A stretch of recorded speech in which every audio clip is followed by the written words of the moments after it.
Good morning, everyone. My name is Andy Hall. You're watching the Disappointed Cat Morning Show. I pledge, my pledge to you all. By the end of this show, you're going to feel a lot better about yourself. And I'm going to tell you why when we cover that last story. Okay, it's Friday. We're all going to get ready for a good weekend, right? Even those of us that are having a lot of snow are getting like icy rain. But this is crazy. I saw this story and it's like, is this really true? But I saw it on the BBC. I saw it on several different news sites. And once again, I try to cover real stories based in real facts. QAnon against shutting down a national butterfly center. When you really think about it, crazy conspiracy theorists follow crazy conspiracy theories. And if remember Pizzagate, where there was a pizza store, a pizza restaurant that was targeted by QAnon because the crazy conspiracy theorists thought that there was a child sex ring being run out of the back room. This is something similar to that, everyone. Buckle up. We're diving in. A Texas butterfly, poor Texas, butterfly sanctuary that sued to block a border wall construction has been forced to close due to escalating threats from conspiracy theorists. The National Butterfly Center in the Rio Grande River on the U.S.-Mexico border. There it is. It's right innocently there on the U.S.-Mexico border. It was a vocal opponent of Donald Trump's promised border barrier. QAnon believers and groups supporting Mr. Trump have baselessly claimed the center is smuggling immigrants. The center said it was closing for the safety of our staff and visitors. Was there a physical attack? Yes. Was it by, and I know I'm getting way ahead of this story, but was the physical altercation from someone who's running for office? It became an enemy of former U.S. president supporters in 2017 when it filed a lawsuit to block construction of the wall on its property. It argued that the barrier would cut off the 100-acre, 2/3 of the 100-acre preserve, effectively destroying it. The move comes after an emergency 3-day closure over the weekend, sparked by a nearby rally over border security called We Stand America. 1 week. I think that whenever citizens of the United States of America call the United States of America, America, our friends in Commonwealth countries, our friends in other nations, just go, we don't think you're calling yourselves the right name. 1 week before the rally, 2 women showed up demanding. Okay, I'm sorry, I got distracted. 1 week before the rally, 2 women showed up demanding to see the rafts with the illegal crossing, the center said in a statement last week. They said that one person struck a National Butterfly. What? They said that one person struck National Butterfly Center Executive Director Mariano Trevino Wright and nearly ran over her son with their vehicle. Let me say it again. Someone struck the Butterfly Executive Director, Mariana Wright, and nearly ran over her son with their vehicle. The person, who they identify as a political candidate in Virginia, can be heard claiming that the center permits, of course, child sex abuse, according to audio of the encounter provided to reporters. The decision to close was made after a local Republican official warned her that the weekend event would feature a motor convoy known as the Trump train that would probably stop at the center. There's so much. There's more, by the way. There's a little bit more. But if nothing tells you about the character of the bullies that make up Donald Trump's fan base, It's this right here, targeting a butterfly sanctuary, assaulting the executive director there, and nearly running over her son with a car. The center will be closed until further notice, Jeffrey Glasberg, president of the North American Butterfly Association, which runs the organization, said. His statement cited disruption caused by false and defamatory attacks directed by political operatives. The sanctuary is home to over 200 species of butterfly, as well as bobcats, armadillos, coyotes, and tortoises. It attracts more than 35,000 visitors each year, including 6,000 school children. Where are all these people all these parents who are crying out how concerned they are about their kids' education, right? Where are they? Where are they decrying? Shouldn't they be protesting the fact that this butterfly preserve is being closed down? I would think so. Can I check out the chat and see how you're all doing this morning? There's a lot of paranoia going on there, John Christian, but that's the nature. That is the nature of their movement, right? That you have to keep the political base, Trump's political base, activated, energized, and you do that by keeping them paranoid.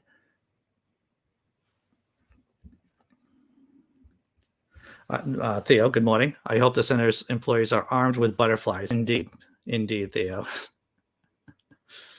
Good morning, 420 Atheist. Pizzagate.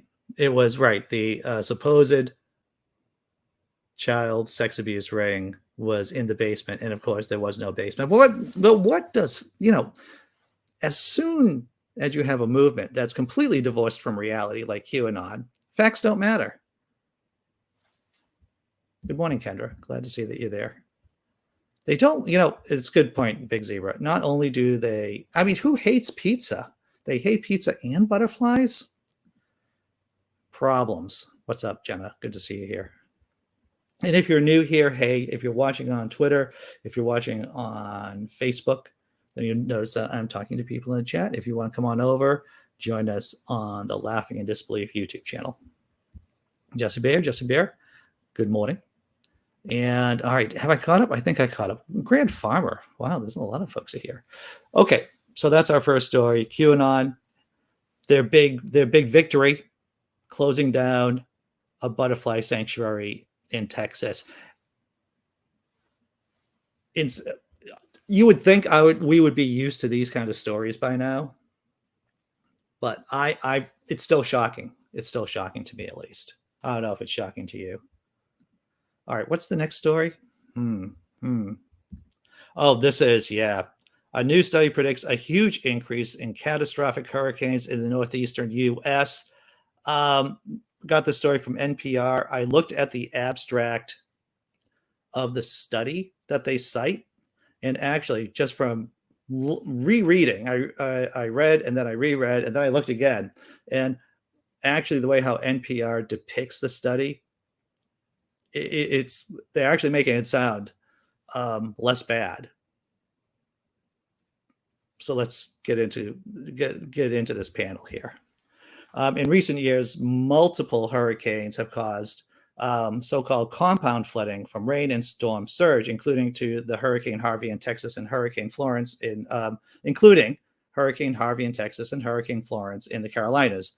Both storms caused record-breaking amounts of damage and killed dozens of people. Scientists at Princeton and Massachusetts Institute of Technology wanted to know if such storms will happen more frequently in the future. They began by looking backward to see how frequently hurricanes cause both extreme storm surge and extreme rain. They found that in the past, such storms have been rare, along with the Gulf and the East Coast.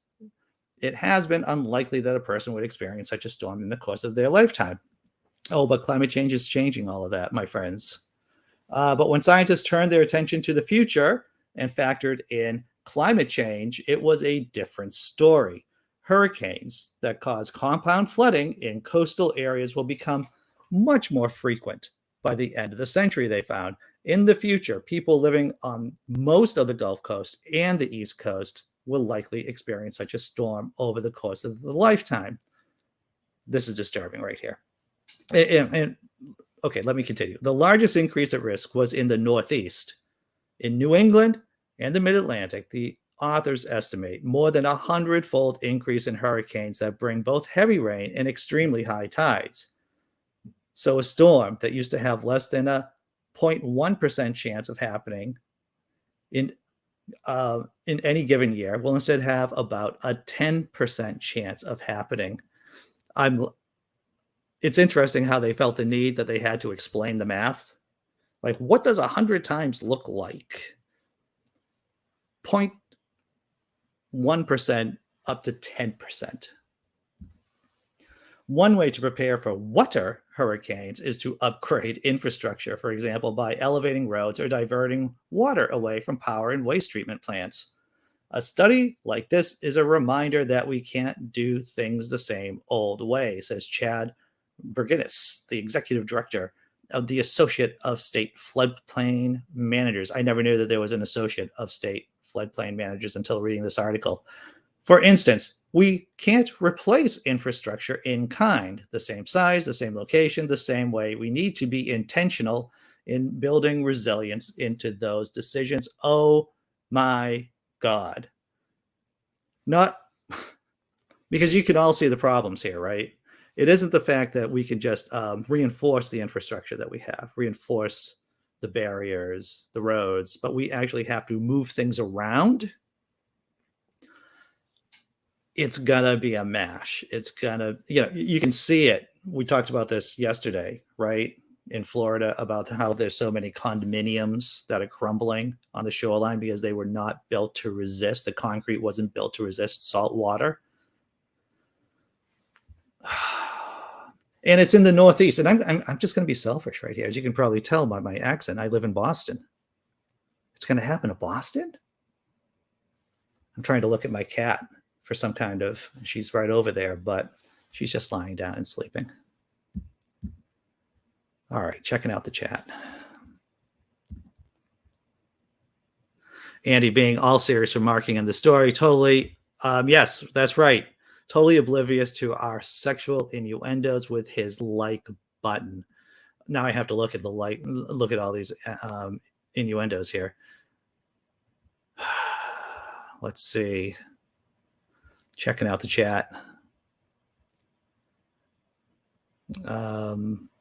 Oh, I'm not hitting like until Andy says hello to you. Hello, Dr. Mordecai Cassius Marcellus Jones. How's that? I used your entire name. I hardly ever do that either, right? Cole Ronan, yes. CRT. It's not critical race theory. It's Cole rolling therapy. And I'm just going to say the words that need to be said. And here's the uphill battle, right, of trying to mitigate climate change. We have, as we saw in the first story, let's say 20%, 15 to 20% of the U.S. population partially are just divorced from reality. Don't know about facts, don't care about facts, have their own little set of fantasies that they consider to be facts, while at the same time, Rome burns. Okay, it's not burning, it's flooding. And it's no wonder we can't get anything done in this country. It's no wonder we can't get anything done in this country when we have this kind of divide. All right. Well, I'm all in favor, Galen, of critical, rational thinking. Big in favor. And for those of you who were here yesterday for the after party after show, Cindy Plaza came on, and Cindy is working on a course in critical thinking over in Belgium. Going to be teaching it as like a seminar, I believe, at one of the universities there. I think it's in Mons. And we had a great conversation about what does it take to be a critical thinker? What are some of the prime virtues? What are the characteristics of critical thinking? And if you didn't see the show yesterday, it's definitely worth catching. All right, we're over halfway through the show, everyone. I'm going to do the halftime tummy rub show. I'm going to look at a couple of cats, and maybe one cat, maybe a funny cat. You should put a smile on all of our faces. before we start talking about Lauren Boebert.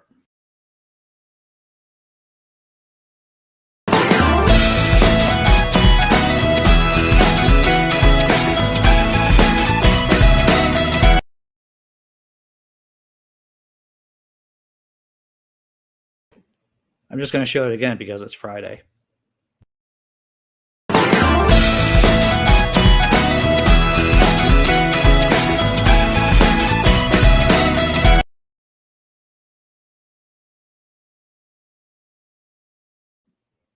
All right, does that make you feel better? That made me feel better.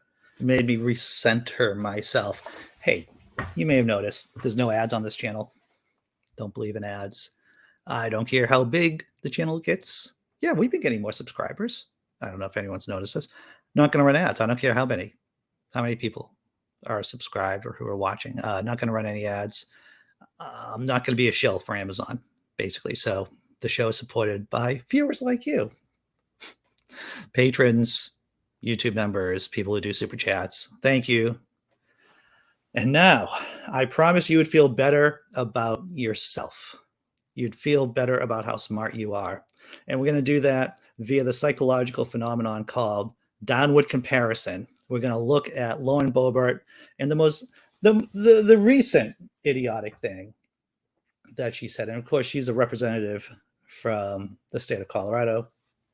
But what did she tweet? From the HuffPost, link in the description below, everyone. Lawmakers rip Representative Lauren Boebert for her most clueless Constitution claim. There's one thing you know about conservatives, right? Is that they love to make claims about the Constitution. And it's like the Bible. They don't read the Bible, yet they like to talk about the Bible. They don't read the Constitution, but they love telling you what's in the Constitution. But what was the thing? What was a particular piece of idiocy that she was spreading? Oh, here it is, everyone, right there in the lead.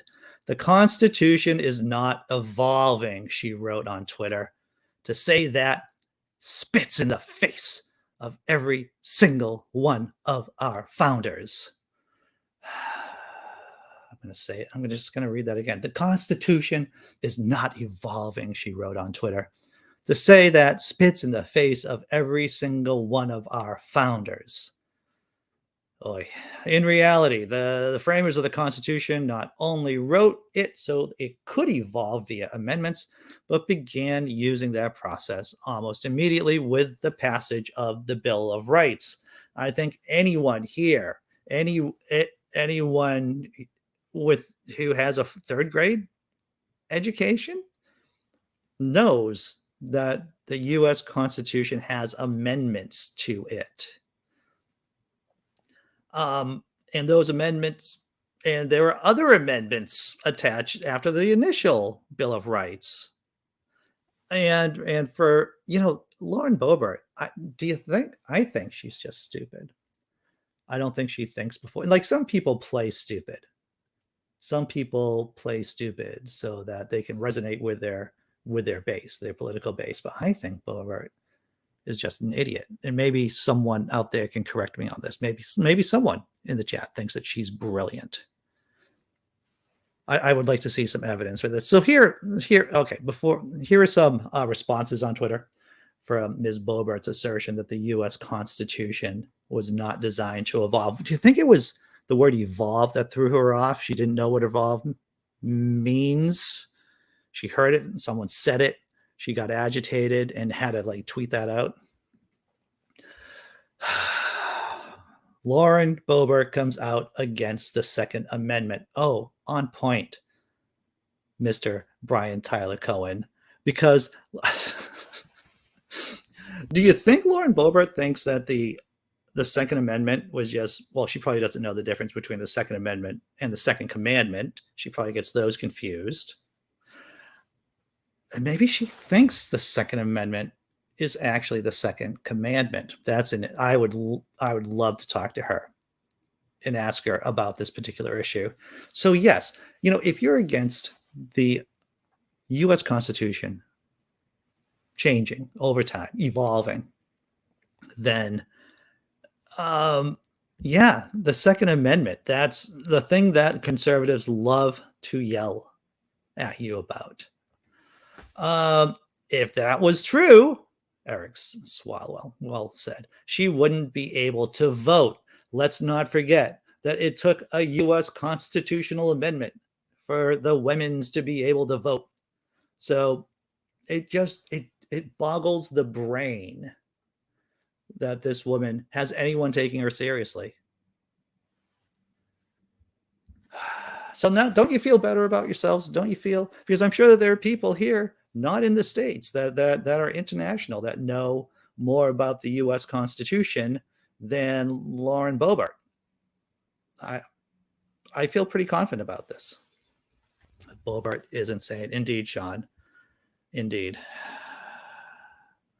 Simply Secular Dave. It's funny because she has said the word Second Amendment thousands of times. You know, I think she says words that she does not understand. She does not understand the full context. She's like, have you ever read Animal Farm?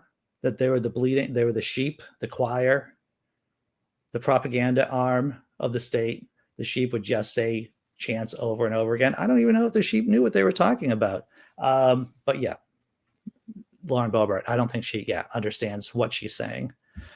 John Christian, I'm going to shake my fist at you and your happy country up there, or happier country than us here in the States. I'm Canadian, so all I can do is laugh. Indeed. See, Dr. Mordecai, right? How can you not feel better about yourself after hearing Lauren Boebert say that the Constitution wasn't meant to evolve? All right. Oh, hey. 420 Atheists. In 1779, there were 11 amendments. Is that true? Is that true? I don't know if that's true or not. You might have to do that. Do some kind of, you might have to throw a link. Oh, we could talk about it in the after party after show. I know that the first 10 amendments was written by Thomas Jefferson. He was concerned upon reading the U.S. Constitution that he said, look, you know, there's space for the government to intrude upon the liberty of the people, and we should have like a Bill of Rights. And there was an active discussion about, well, we don't need a Bill of Rights because we have this awesome Constitution. He goes, yeah, I think we might. I think we do need to have a Bill of Rights. Why, thank you. 420 Atheist. Support the coolest cat on YouTube. I hope that's me. Okay. And that's the show. 23 minutes of nothing but hilarity and knee slapping. Yes, I said that. Knee slapping good times. I'm going to show you a cat, another cat video. To launch you off into the weekend, I'm going to drop the thank you video. And hey, everyone, 9:30, we're doing the open room. If you're a Democrat, if you're an atheist, if you're a progressive, there's the link to be on the panel. And we can just hang out and talk for an hour. I'll see you at 9:30. Take care.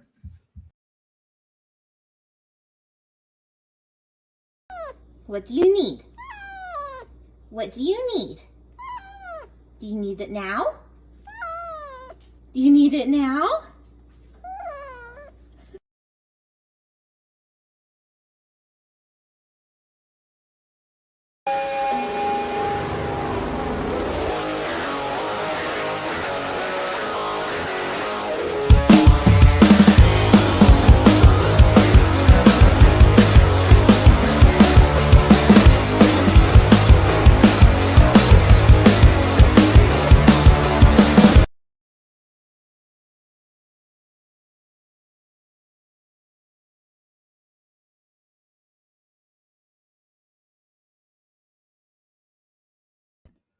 All right, because, you know, I guess I'm talking a little bit after the show is supposed to be officially over, because I don't think the Revolutionary War actually ended until 1783, 420.